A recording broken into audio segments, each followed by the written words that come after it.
नमस्कार दोस्तों, हिंदी की क्लास में आपका स्वागत है। हिंदी की पिछली क्लास में मैंने आपको काल पढ़ाए थे, काल की एक्सरसाइज पढ़ाई थी। यानी काल मतलब टेंस, टेंस की एक्सरसाइज पढ़ाई थी, हिंदी वाले टेंसों की एक्सरसाइज पढ़ाई थी और एक्सरसाइज भी लगवाई थी आपको। और इस क्लास में आपको समास पढ़ाने जा रहे हैं। तो समास में आपको, समास एक ऐसा चैप्टर है जो हिंदी की कंपटीशन एग्ज़ाम में आता ही आता है।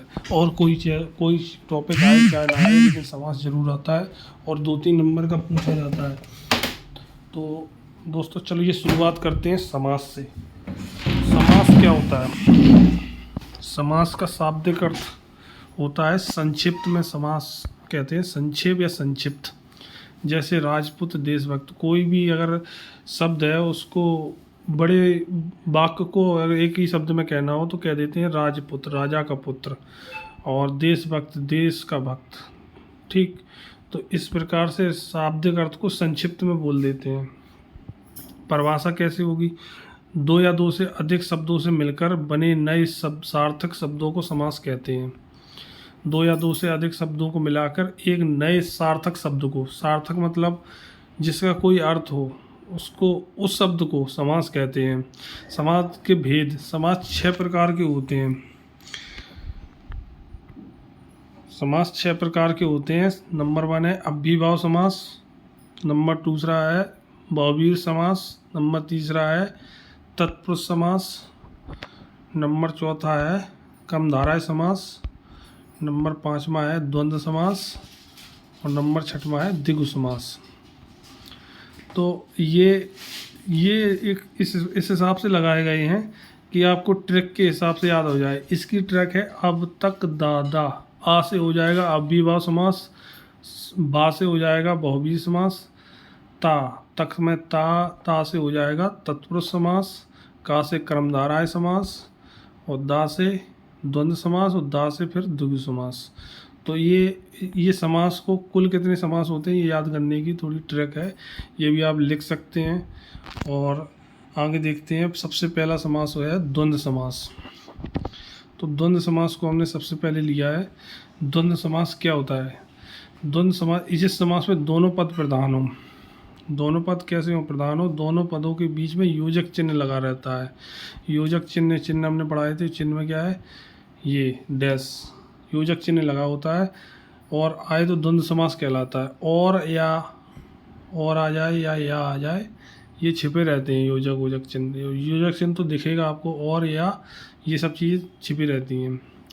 विपरीत भी होते हैं, जैसे कोई भी चीज़ विपरीत में लिखी है दिन ना रात। उदाहरण से देखते हैं। उदाहरण में क्या है? दिन ना रात, दिन ना रात, घास फूस, ठीक, माता पिता, नर नारी, देश विदेश, ठीक, धर्म अधर्म, सुख दुख, खट्टा या मीठा, ठीक, दाल भात, आजकल, ठीक। इस प्रकार के आपके अगर कोई उदाहरण में से समझ सकते हैं, डैश लगा हो और या आ रहा हो या और आ रहा हो, ये चीज़ें आए तो आपका कौन सा समास होगा? द्वंद्व समास होगा। द्वंद्व समास की सबसे अच्छी पहचान यही है। ओके दोस्तों, अब आगे देखते हैं कौन सा है द्विगु समास। द्विगु समास बहुत ही सरल होता है। इसमें सिर्फ आपको ये देखना है संख्यावाचक है कि नहीं है। पहला पद संख्यावाचक विशेषण हो और उत्तर पद, उसके बाद वाला पद क्या हो? प्रधान हो, द्विगु समास कहलाता है। जैसे चौराया, चौराया में 4 रास्तों का जो चीज़ होती है वो चौराया होती है, ठीक। शताब्दी, ठीक। 100 चीज़ की बात कर रहे हैं। सप्ताह मतलब 7 दिन, ठीक। दोपहर मतलब 2 पहरों की बात हो रही है। चौपाल, चौमासा, ठीक। चौमास मतलब 4 मास की बात हो रही है, ठीक। तिमाही, 3 माह की बात हो रही है। इस प्रकार से अगर आ जाए इसमें संख्यावाचक शब्द हो, वो आपका द्विगु समास होता है। इसमें बस ये पहचानना होता है। ऐसे क्वेश्चन आते हैं कि निम्नलिखित शब्द में समास बताइए, इस टाइप से आते हैं। और उसमें से समास के नाम दिए जाते हैं, तो आपको बताना होता है कौन सा समास है। कंपटीशन एग्ज़ाम में ये ऐसे सवाल पूछे जाते हैं जो 6 वेद हैं, 6 वेद में से कोई सा भी मतलब आपको सब पता होने चाहिए, तभी आप बता पाओगे। ओके दोस्तों, तो आगे देखो, आगे वाला है बहुव्रीहि समास। तो पहले हमने क्या किया, जितने भी सरल सरल हैं भी निपटा दिए। अगर मैं पहले तत्पुरुष उठाता, कर्मधारय उठाता, तो उसमें क्या है, ये वाले में कन्फ्यूजन ज़्यादा होता है। तो पढ़ाने में क्या होता है, आपको पहले ही कन्फ्यूजन हो जाता तो आप समझ में नहीं आता। इसलिए मैंने क्या किया है, पहले सरल वाले उठाए हैं। द्विगु समास, संख्यावाचक आ जाए तुरंत पहचान लोगे। द्वंद्व समास, डैश आ जाए तुरंत पहचान लोगे। बहुव्रीहि समास, ये भी तुरंत पहचान लोगे। कैसे, देखते हैं। इसमें क्या है, जिस समास का ना पहला पद प्रधान हो ना ही दूसरा पद प्रधान हो, कोई भी पद प्रधान नहीं होता, बल्कि इनको मिलाकर तीसरे पद का निर्माण हो, बहुव्रीहि समास कहलाता है। इसमें ना पहला पद प्रधान होता है ना दूसरा प्रधान होता है, इसमें इन दोनों को मिलाकर कोई अन्य पद बनता है, उसका निर्माण होता है, बहुव्रीहि समास कहलाता है। जैसे अब देखो, जैसे है पंचानन, ठीक, लंबोदर, इसको देखो लंबोदर को, लंबा है उदर जिसका, यानी कि गणेश जी। निशाचर, रात में चलने वाला, ठीक।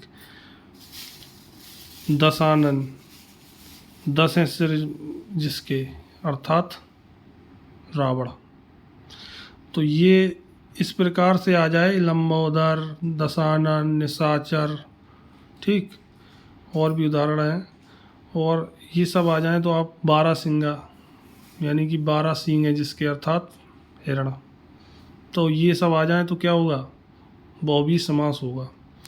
ओके दोस्तों, ये समझ में आ गया होगा आपको। अब आगे बढ़ते हैं।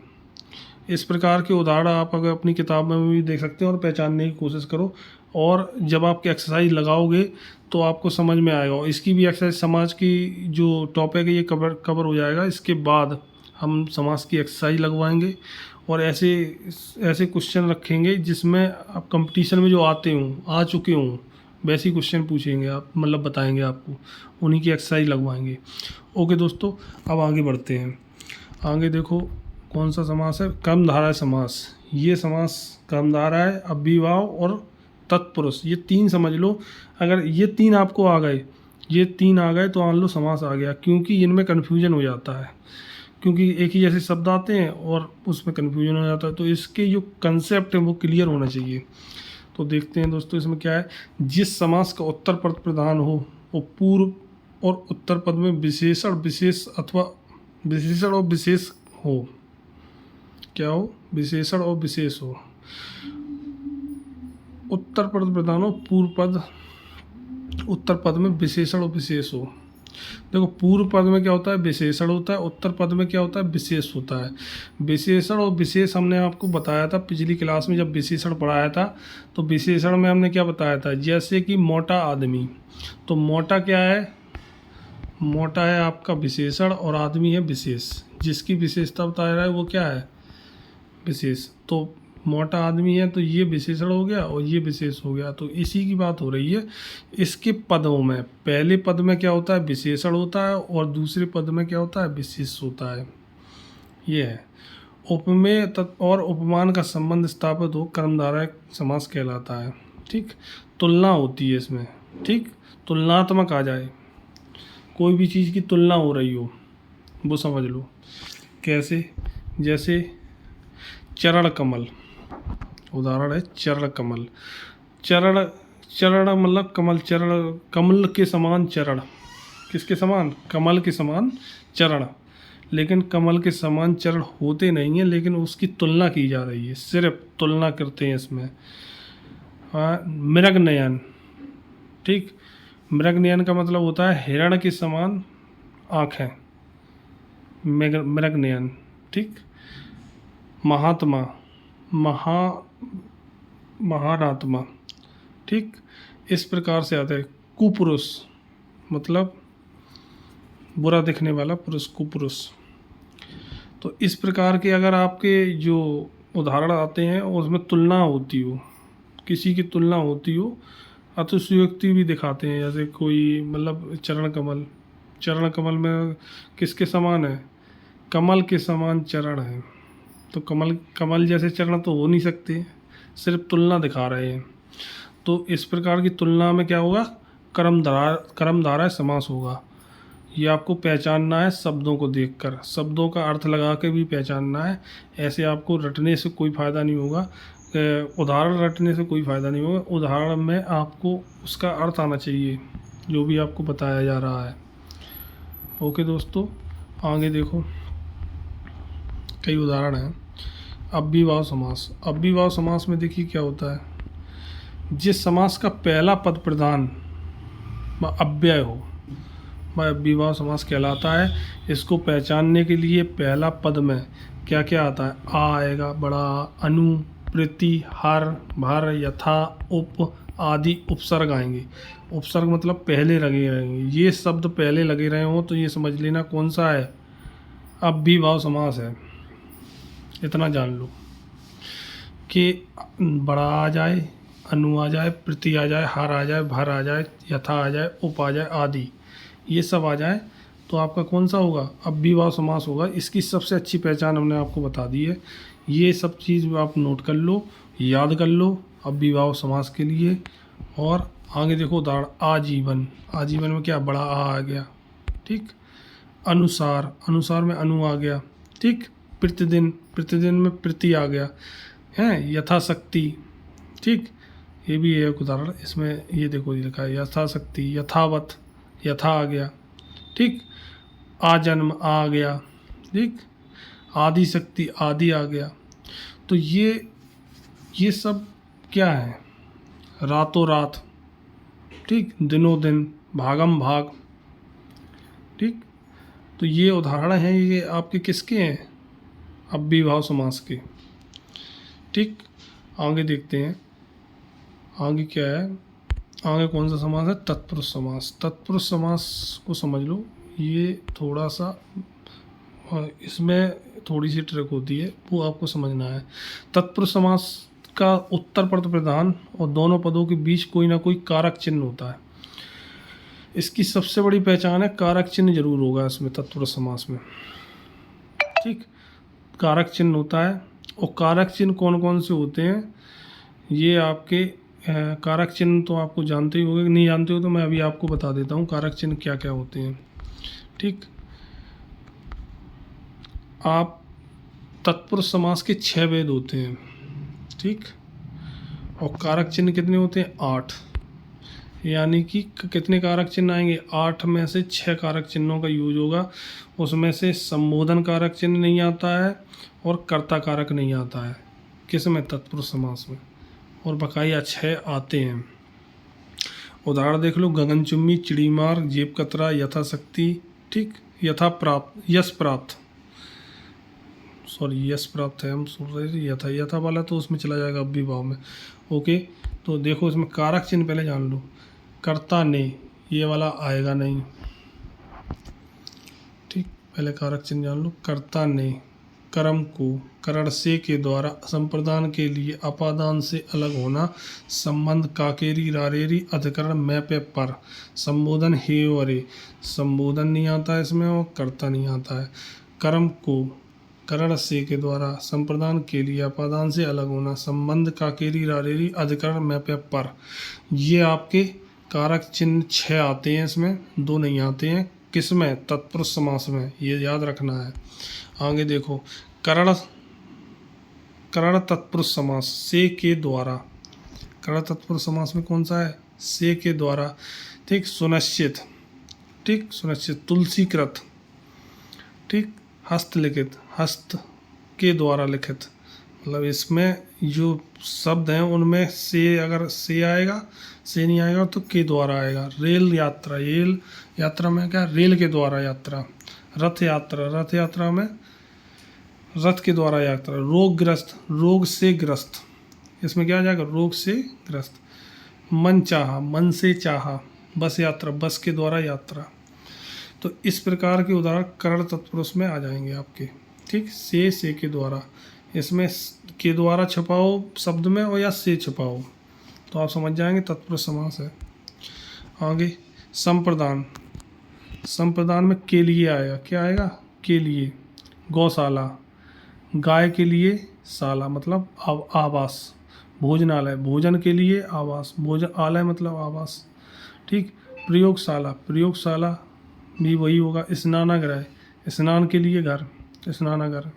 हथकड़ी हाथ में डालने वाली कड़ी, हथकड़ी। रसोई घर रसोई के लिए घर, ठीक। देशभक्त देश के लिए भक्ति, के लिए आता है इसमें, क्या आता है, के लिए। इनके शब्दों में जितने भी होंगे के लिए आएगा। तो पहला हो गया आपका करण, दूसरा हो गया संप्रदान तत्पुरुष। आगे अपादान तत्पुरुष, अपादान तत्पुरुष में देखो से अलग होने के अर्थ में, अब उसमें से द्वारा था, ठीक, उससे अलग होने के अर्थ में। अब इन दोनों में अंतर समझ लो।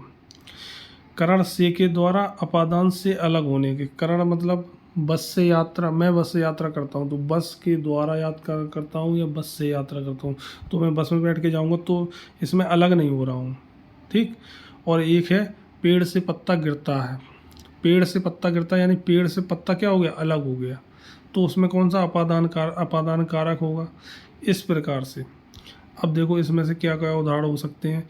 अपादान तत्पुरुष में होते हैं कर्ज से मुक्त, कर्ज मुक्त यानी कर्ज से मुक्त, कर्ज से मुक्त होना मतलब कर्ज से अलग होना। देश निकाला, देश से निकाला। पाप मुक्त, पाप से मुक्त। बंधन मुक्त, बंधन से मुक्त। जलहीन, जल से हीन, है नहीं, जल से अलग हो। जिस चीज़ में अलग हो रहा हो वहाँ पे अपादान तत्पुरुष होगा। वैसे ये इसके भेद हैं तत्पुरुष समास के, और तत्पुरुष समास के भेद भी आ जाते हैं पूछने में, इसलिए आपको ये बता रहे हैं। वैसे तो हम बता देते हैं कि से आएगा अलग होने के अर्थ में आए या से के द्वारा आए तो सीधा सीधा तत्पुरुष समास होगा, तत्पुरुष समास तो होगा। लेकिन तत्पुरुष समास में कौन सा समास होगा, अपादान तत्पुरुष समास होगा। ये भी आपका परीक्षा में आ जाते ऑप्शन। फिर यहाँ पे कन्फ्यूजन होता है कि कैसे यार बताएं, ये तो हमने पढ़ा ही नहीं है। तो ठीक है आगे हम बताते हैं, हम आपको पढ़ा रहे हैं इसी वजह से डिटेल में। संबंध तत्पुरुष समास, संबंध में क्या, काकेरी रारेरी, ठीक, ये सब आता है। काकी के रारी रे, ये आपके शब्द छिपे रहते हैं, जो भी आपका शब्द दिया गया होगा, दो या दो से अधिक से मिलकर जो शब्द बनते हैं उसमें ये छिपा रहता है। तो कैसे, राज आज्ञा, राजा की आज्ञा, राजाज्ञा मतलब राजा की आज्ञा। प्रताज्ञा मतलब पिता की आज्ञा, ठीक। गृह स्वामी, घर का स्वामी। विद्यासागर, विद्या का सागर। शिक्षालय, शिक्षा का घर। राजपुत्र, राजा का पुत्र, ठीक। काकेरी रारेरी, ये शब्द आ रहे हैं तो आपका क्या होगा, संबंध तत्पुरुष समास होगा। ओके दोस्तों आगे देखते हैं। आगे अधिकरण तत्पुरुष, अधिकरण तत्पुरुष में क्या होता है, मैं पे पर, आप बीती। उदाहरण में आप बीती, आप अपने आप पर बीती, मैं पे पर। और इसमें अगर किसी भी शब्द का आप संधि विच्छेद करोगे या फिर उसको तोड़ोगे, अगर उसमें मैं निकल रहा है या पे निकल रहा है या पर निकल रहा है तो आपका अधिकरण तत्पुरुष समास होता है। ये बहुत ही कम आता है, जैसे आप बीती है, और भी शब्द होंगे इसमें अभी है नहीं है उदाहरण में। अगर आपको ऐसा कोई शब्द मिलता है जिसमें आपके मैं आ रहा हो बीच में, और वहाँ पे अधिकरण तत्पुरुष समास होगा। तो दोस्तों ये आपको समझ में आ गया होगा, और हमने आपको काफ़ी चीज़ें डिटेल में बताई हैं। एक बार फिर से आप देख लो समास को के कौन कौन से समास होते हैं। पहले आता है द्वंद्व समास, ठीक, तो यहीं पे आपको बता देते हैं पूरे। तो सबसे पहला है द्वंद्व। द्वंद्व में हमने बताया है, द्वंद्व समास में आपको बताया है योजक चिन्ह आता है, जैसे दिन ना रात, ठीक। और भी आएगा और या भी आएगा, ठीक है, दिन ना रात, लाभ हानि, इस प्रकार से। आगे दूसरा है द्विगु समास। द्विगु समास में क्या आता है, संख्यावाचक आता है, संख्यावाचक आता है, ठीक है। संख्यावाचक शब्द आएगा, चौराया है, तिमाही है, छिमाही है, इस प्रकार से। तो आपका समझ जाओगे द्विगु समास है, संख्यावाचक हो। और इसके बाद आता है बहुव्रीहि समास, ठीक। बहुव्रीहि समास में आता है जैसे दशानन है, लंबोदर है, इस प्रकार से बहुव्रीहि समास। बहुव्रीहि समास में आपका आता है दशानन, दस ऐसे जिसके अर्थात रावण, लंबोदर, लंबा है उधर जिसका, अर्थात गणेश जी। बहुव्रीहि समास हो गया। इसके बाद आता है आपका अव्ययीभाव समास। अव्ययीभाव समास में आपका अव्ययीभाव समास में आपके शब्द कुछ बताए थे हम, जैसे अनु, प्रति, यथा, ठीक, यथा,